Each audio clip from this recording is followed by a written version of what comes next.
አድማጮቻችን ከሀገር ውስጥና ከሀገር ውጭ ያሉ መረጃዎችን ወደ እናንተ ላደርስ መጥቻለሁ። እስከ መጨረሻው ድረስ በጥሞናም ተከታተሉኝ።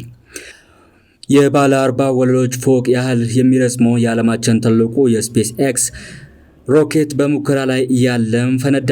የታዋቂው ቢሊየነር የኢሎን መስክ ንብረት በሆነው ስፔስ ኤክስ ወደ ጠፈር ሊመነጠቅ የተዘጋጀው የዓለማችን ትልቁ ሮኬት በሙከራ ላይ ያለም መፈንዳቱም ታውቋል። ትናንት ምሽት በደቡባዊ ቴክሳስ በሚገኘው ጣቢያ ሊመነጠቅ ሲል በመሬት ላይ ያለ ፍንዳታ ያጋጠመው ስታርሺፕ 36 ሮኬት በዓለማችን እስከዛሬም ከተገኙበት ሁሉ ግዙፉ መሆኑን ስካይ ኒውስ ዘግቧል።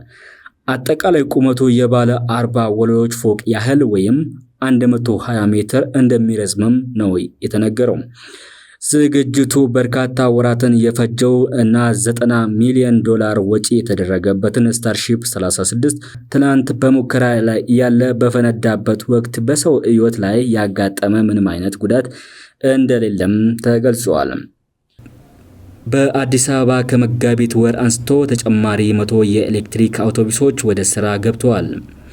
የአዲስ አበባ ከተማ አስተዳደር ከመጋቢት ወር ጀምሮ የገዟቸው ተጨማሪ 100 ዘመናዊ የኤሌክትሪክ አውቶቡሶች ወደ ስራ ማስገባቱን የከተማ አስተዳደሩን ትራንስፖርት ቢሮ አስታውቋል። የቢሮ ኃላፊ አቶ ያበባል አዲሱ በሰጡት መግለጫ የኤሌክትሪክ አውቶቡሶች ሙሉ በሙሉ የተገዙት በመንግስት በጀት መሆኑንና በመንግስትና በግል አጋርነት በተቋም ኦፕሬተር አማካኝነት አገልግሎት እንደሚሰጡም ገልጸዋል። የከተማ አውቶቡስ አገልግሎት በየቀኑ 1 ሚሊዮን ሰዎችን እያጓጓዘ መሆኑን ተናግሯል። የከተማ አስተዳደሩም ለአገልግሎቱ በአመት 2 ሚሊዮን ብር በላይ ድጎማ እያደረገ መሆኑን ኃላፊው አስታውቋል። ወደ ስራ የገቡ ተጨማሪ የኤሌክትሪክ አውቶቡሶች የከተማዋን ህዝብ በምቾት ለማስተናገድ የሚያስችል መሆኑን አንስተዋል። የኤሌክትሪክ አውቶቡሶች በመጠቀም በመንግስትና በግል አጋርነት በሚከናወኑ የብዙሃን ትራንስፖርት ኦፕሬተር አገልግሎት ላይ የበላይነህ ክንዴ ግሩፕ እንደሚሳተፉም ጠቁሟል። የግል ድርጅቱ የኦፕሬተር አስተዳዳሪው የሰው ኃይል ከማቅረብ ባለፈ የዲፖ ልማት ስራ ላይ እንደሚሳተፉም ኃላፊውም ገልጸዋል። ዲፖ በውስጡ የኤሌክትሪክ ተሽከርካሪዎች ቻርጅ መሙያ፣ የጥገና አስተዳደርና የመኪና እጥበት አገልግሎት እንደሚኖሩትም አመላክቷል። የከተማ አስተዳደሩም ለዲፖ አልሚው ነፃ የመሬት አቅርቦት ማመቻቸትም አስታውቋል። የከተማ አስተዳደሩም የትራንስፖርት አገልግሎቱን ለማዘመን የሚያደርገውን ጥረት አጠናክሮ እንደሚቀጥል አቶ ያበባል አዲሱም ገልጿል። ኢትዮጵያ እና አዘርባይጃን በጋራ በሚሰሯቸው ጉዳዮች ዙሪያ ውይይት አደረጉ።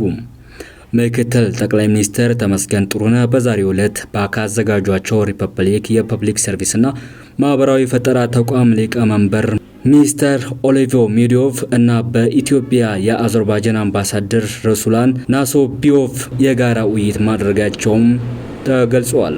የአዘርባይጃን ሪፐብሊክ ከፍተኛ የስራ ኃላፊዎች በቅርቡ ተመርቆ ለአገልግሎት ክፍት የሆነውን መሶብ የአንድ ማዕከል አገልግሎት መጎብኘታቸው ምክትል ጠቅላይ ሚኒስትሩ በማህበራዊ ትስስር ገጻቸው አስፍረዋል። ኢትዮጵያ ይህን አገልግሎት በማስጀመር የሲቪል ሰርቪስ አገልግሎት ለማዘመንና ለማቀላጠፍ እያከናወነች ያለችው ተግባር የሚያበረታታ መሆኑን የስራ ኃላፊዎቹ ለምክትል ጠቅላይ ሚኒስትሩም ተመስገን ነግሯቸዋል። በተጨማሪም የአዘርባይጃን ሪፐብሊክ የፐብሊክ ሰርቪስ እና የማህበራዊ ፈጠራ ተቋም ሊቀመንበር ሚስተር ኦሌቮ ሚዲዮቭ ከ2 ዓመታት በፊት ኢትዮጵያን ሲጎበኙ ያዩት የአዲስ አበባ ከተማ ገጽታ በእጅጉ የተለወጠ መሆኑን እንዳስገረማቸውም ተናግሯል። ሊቀመንበሩም በብሔራዊ ቤተ መንግስት በመገኘት የኢትዮጵያ ታሪካዊ እሴቶችን የሚያሳዩ ሙዚየም ጎብኝተዋል። በዚህም ስፍራ የተመለከቷቸው ነገሮች እጅግ አስደናቂ መሆናቸውን ሊቀመንበሩ ለምክትል ጠቅላይ ሚኒስትሩም ተመስገን ገልጸውላቸዋል።